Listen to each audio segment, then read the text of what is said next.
Hello. आज आपण कशाविषयी बोलणार आहोत? श्वास आत घेण्याची, बाहेर सोडण्याची प्रक्रिया. श्वास आणि उच्छ्वास या प्रक्रियेला नाव आहे श्वसन. ऐका, काल परवा मित्राबरोबर खेळताना त्याने विचारले, हवा कुठे दिसते जी आपण नाकाने आत घेतो? मी त्याचे नाक काही क्षणासाठी बंद केले. तो श्वासासाठी धडपायला लागला. तेव्हा मी त्याचे बंद नाक सोडले. त्याला समजले की हवा नाकामधून शरीरात घेता येते.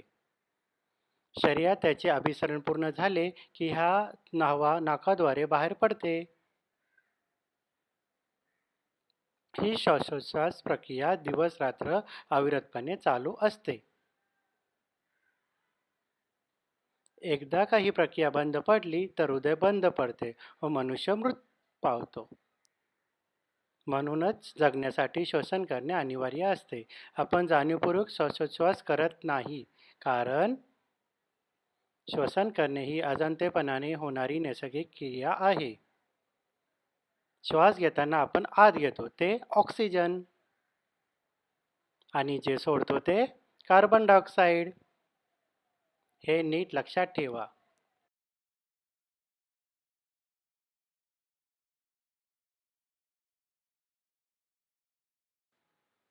झाडांच्या बाबतीत घडते उलटे.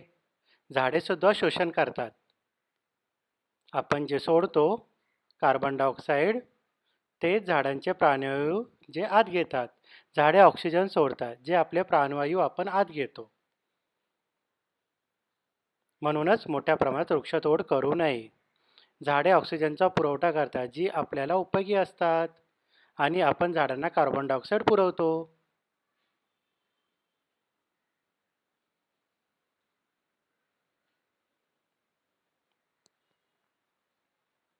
श्वसन केवळ मनुष्य प्राण्यांसाठी महत्त्वाचे नाही, तर मासे, प्राणी, पक्षी, झाडे, झुडपे या सर्व सजीवांसाठी अनिवार्य आहे.